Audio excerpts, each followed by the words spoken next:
Oh boy, a new video from Sophie. I can't wait to watch this. Sup? What the fuck?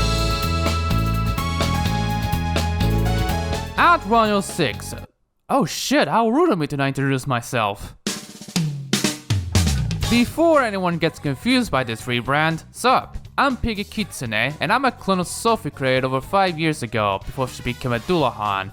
I used to look like this after I left the cloning facility, before that got closed. And then desperate shit happened until she destroyed another one and turned the company making them.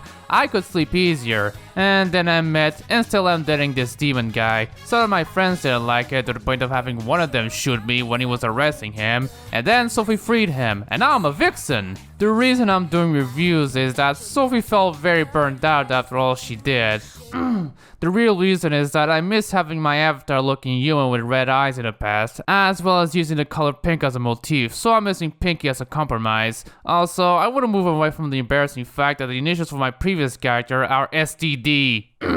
Now, if you're used to the teal girl for 2 years, don't worry, she'll show up at times, but right now, after 10 years of Sophie, I'll be covering games for her. Unless she decides to be the host again. Maybe another decade. Hey, can I be the host again? The world ended years ago! There's no point! With me at the helm, things will be a bit different. Each month, outside of November, are little theme months where I get to review 2 games with something in common. For instance, next month, it'll just be about racing games from 2008, so stay tuned! Or don't. So with that preface done... Sonic had a rough transition. Nah, I'm just screwing with you, it's not even about him. Sega was in an odd spot in the latter half of the 2000s decade after it merged with Sammy in 2004. They weren't doing as bad as in the mid to late 90s, and they were doing financially well after the merger, but it was still a strange year for them. Like many companies, the start of the 7th generation signified a major shift in strategy, and not for the better. For the sake of Sega, it was rush the development of games from IPs that sell well, and shelf those that don't. It didn't work out as well as they thought, leading to a lineup of less varied and unfinished games. Let me just get this out of the way. Sonic 06 bad, Sonic 06 unfinished, Sonic 06 janky, Sonic 06 cringe, Sonic 06 laughingstock. Look, there are other things to talk about during the Malaise era. They released the first Yakuza to the West, despite its divisive English dub. But this is not today. Instead, let's talk about their racing games during that era. I mean, Sega can do no wrong with racing games, whether from their internal studios or a third party, they can guarantee you some decent fun. So let's start with OutRun. You mean synthwave? No, Latin music. It all started with a trip around Europe, with one Yu Suzuki truck inspiration. Released to arcades everywhere in 1986, this game lets you drive a Ferrari Testarossa with a shifting prancing horse in many places as you get to the finish before the timer runs out. Also, you're with a woman. It wouldn't be so special, except before you reach a checkpoint, the road forks. Whoa! Alongside its visuals thanks to superscale technology, the stage forks are what made the game unique, with a lot of replayability and of course gobbled due to how difficult it is, fuckers keep changing lanes. It had tons of ports of consoles old and new, including one for the Genesis with an extra song, Step on Beat.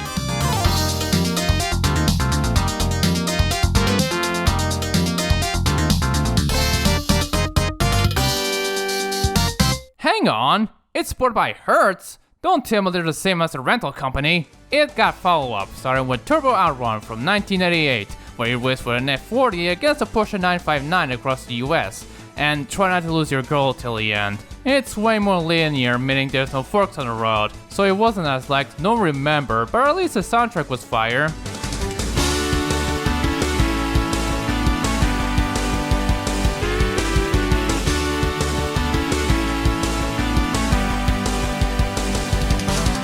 Also, don't accuse evolution of time travel. Then there's Outrunners, a return to form, forks and all, but focusing more on traveling across the globe, and multiplayer, which up to 2 cameras can be linked up for simultaneous 4-player fun. The Genesis board wasn't as well received though. For some reason, you're forced to play in split screen like it's the first Top Gear.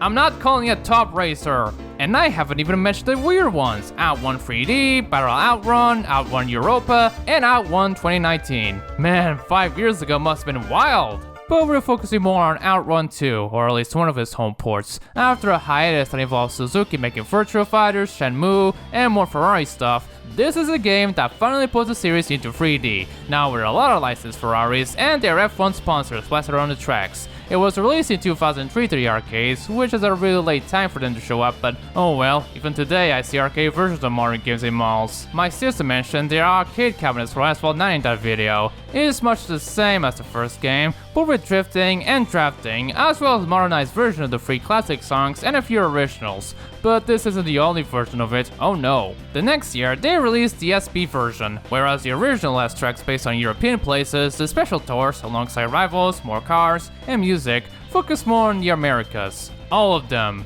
Whether it's the US, the northern spot of all, or even the ancient ruins of South America, lumping all of its civilizations into one like they don't care. Look, we thought the Aztec calendar was the Mayan one, we were that stupid.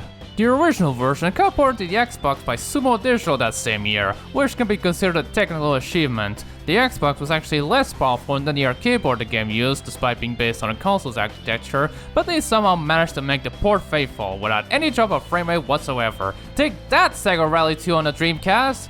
But that is not the SP version. OutRun 2006 Coast to Coast. Don't let the year scare you, this is not a rushed mess. Also from Sumo Digital, those Brits, this version is released for not only the Xbox, but also the PS2, PSP, and the PC, which we'll be playing on with a tweaks mod. Playing on Mario Simpsons is a bitch without it. Look, I even own the thing, shame about the budget box. Simulation? Don't make me laugh. Start up and make a new profile, type your name, select where you're from, and what sign you have for some reason. I really don't get astrology. I don't like the look of that profile pic. There we go. With the tweaks mod, you can dump and replace textures, so I thought of doing that. It's just annoying that it didn't dump the file I needed, so I had to look that up at a repository.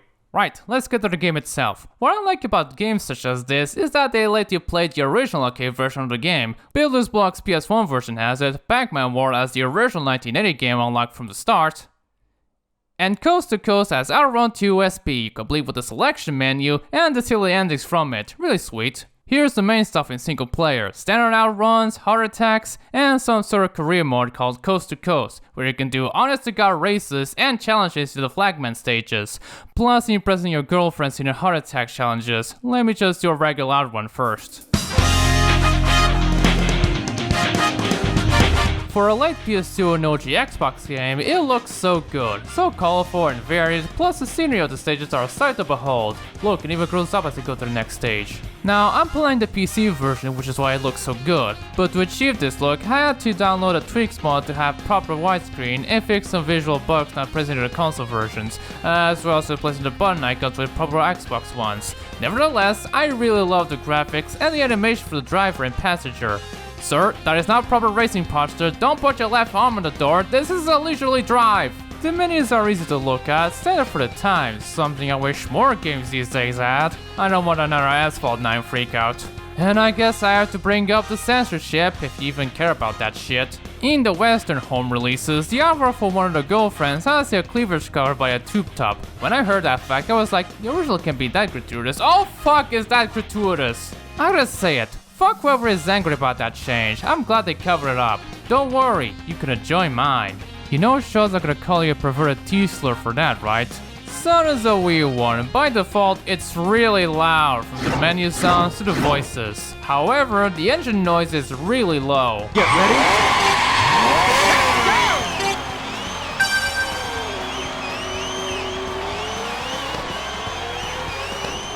It's jarring. Worse yet, in the options menu, there's only 2 volume bars to adjust, music and sound. No separate ones for engines, tire squeals or whatever, like any good racer. Looks like you're putting a bunch of games under the bus with that comment. Meh. It's weird because in the arcade SP game, you can set the priority of the audio to either the engine or the music.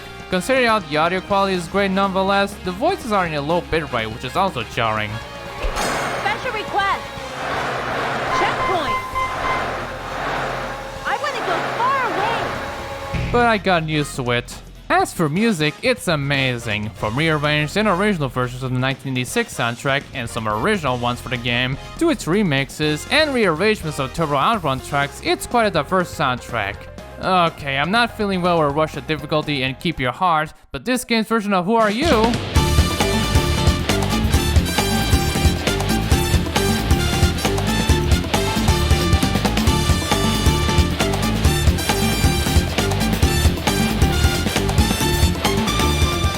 Holy shit, the fucking trumpets got me hooked. Though I have this issue which is exacerbated when you play with headphones on. For some reason, some of the music tracks are a bit panned to the left, and as an unemployed video editor, it is annoying me ever since I played it once more for this review. Worse still, the original version of Russia difficulty in the PC version starts a few seconds ahead than it should. Did no one check that before release? That's definitely a glaring one. Now of course, like I said, there are mods that fixed it, but this shit should have been fixed by the devs in the first place. Blame the publisher and their time constraints. Now for the gameplay. Don't expect this to be rather sim-kitty. This is full-on arcade action, with high-speed driving, pestering traffic, and silly crashes, which have caused them rarely compared to playing the 86 game. It's your standard OutRun, but with new features added from OR2, like drifting. Oh no, it's break to drift, so I guess that means this game sucks, right? Now, I love, but also hate the drift mechanic. While it's exciting to pull off some sick drifts with much ease, it can also be a detriment, especially in heart attack mode. Trying to strain your car is a difficult affair, made worse if you use a harder car, as it can do a little fishtail or take a while to do it, makes dribbling your shortest start. Plus, it's hard to course correct when doing most requests when you must hit or avoid stuff. But despite all that, it's still challenging fun to drift here. Feels like I'm not even trying. Then there's drafting, where you get a bit more speed by following another car. It's a pretty great tactic for this game, as well as any other racer that allows it. Look, the speedometer goes blue whenever you do it. The traffic on the other end isn't so great. At least you don't always have a roll-up crash every time you hit one, but it's annoying when you're trying to drift and you're scraping another car. Overall, despite the formulaic gameplay, it's pretty fun, with a lot of replay value thanks to its multiple stages and forks on the road. But as this is based on OutRun 2, there's a lot more to look at. OutRun mode is just that, just go on one of 5 destinations before time runs out, and cross the checkpoints are a bit of that. Gain points as you drive, and more as you pass cars. Track survival cars give you 5-digit points if you pass clean, but heart attack is a different one, where you get told what to do to satisfy your girlfriend. Did I read that wrong? It can be a lot of things. Pass cars, pass convoy trucks, hit coasts, avoid flying saucers and meteors, dribble the beach ball. Wait, what? The main objective here is to get high rankings and earn many hearts while doing so, and it's really fun, more so than the standard outruns. Spices up the gameplay a lot if I'm honest. There's also special requests that can be related to a course, like collecting stars in Milky Way. I love how the soundbite plays in 2SP mode. Special request. Yes, a special request. Don't quote me on this, but I'm pretty sure this inspired Criterion to add traffic checking for Burnout Revenge. Every time you finish a race, you'll earn OutRun miles, which shows as currency in this game. I'll talk about it later, but regular outruns and heart attacks can only give you so much, so to expand on one of the modes further, let's head over to Coast to Coast. It's where you get most of the points, and the only way to do races in single player mode. In the Flagman challenges, you can do that, but also do challenges like stay ahead of the opponent to impress your girl, or draft/drift more than the other, stuff like that. And there's knockout here too? I have so much dread hearing that. Don't worry, it's like in Burnout Revenge where it's time-based rather than lap-based, or stage-based in this case, so you can rest easy. What a damn influence that game is. The opponents are a pushover, acting more like the traffic cars than proper racers, except for the top AI opponent, which can dread if you're not careful with the corners. This part doesn't help matters. I'd rather have a display tell me how behind or ahead of them I am in meters. Then you have the girlfriend challenges, which are heart attack challenges but with different girlfriends with their own sets of challenges. For instance, Clarissa likes challenges involving hitting or avoiding traffic, while Jennifer likes technical driving stuff. So I hope you like speed challenges in difficult corners. Man, I fucking hate them, especially when it starts after a chicane. Irritating. Though I love her AAA rank pose. Jazz hands! And Holly, that's just Casca. She's more into puzzles, so her sets involve a lot of math, memorization, horn honking, and all that stuff. And really, she's actually my favorite, at least I don't get to do technical stuff to get AAA ranks. As I said before, to vary somewhat, the stages starting from the middle section will have special requests, which will be a different set from a regular one. Each stage can have multiples of them, up to 3 in the stage 5 routes. You don't need to do the whole route to rank the single stage, you can just do it separately, though you still have to do the whole course to unlock the remaining special requests. For the tracks themselves, it has both the original and SP courses, 4 unique stages in one package. As expected, each stage ends with a fork on the road, and you have to choose which way. Usually the left side is easier than the right side, but if you don't like choosing, you could do the continuous routes. 15 stages in a row in a bit over 15 minutes. Most of the stages are quite fun to drive, but I have issues with a few, like the desert one in the original course. Fuck, I hate the chicane. It always sucks when you hit a barrier while drifting. I hate losing those potential hearts, and I also hate wasting time like that.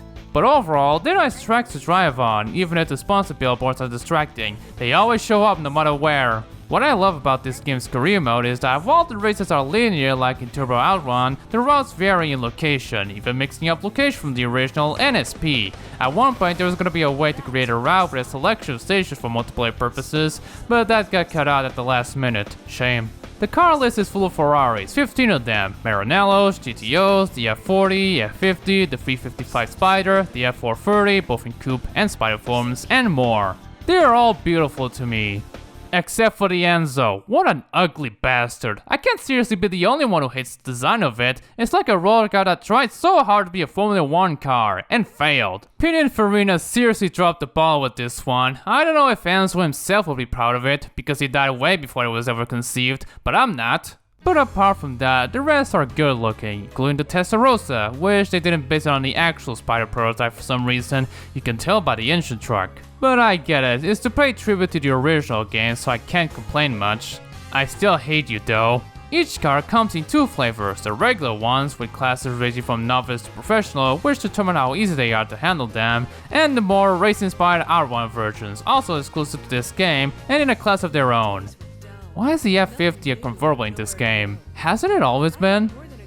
What do you mean? The standard F50 is actually a target top coupe. You could just attach the roof and have some fresh air. Why am I just learning about it now? Though unless you play in the arcade SP game, you start with just two cars, the Dino and the Daytona. The only way to get more cars in the PC version is to buy them with OutRun miles. Same goes for reverse variants of the stages, music, car colors even. Not a bad feature mind you, but you're gonna have to spend so much time grinding if you want to unlock everything, the WRC4 dilemma. But don't worry, you could just cheat by changing your profile name to entirety, all caps, and refuse it. There's also a cheat code that gives you a lot of OutRun miles, but I find it superfluous when you have the other one. It's a fancy way of saying that it's pointless.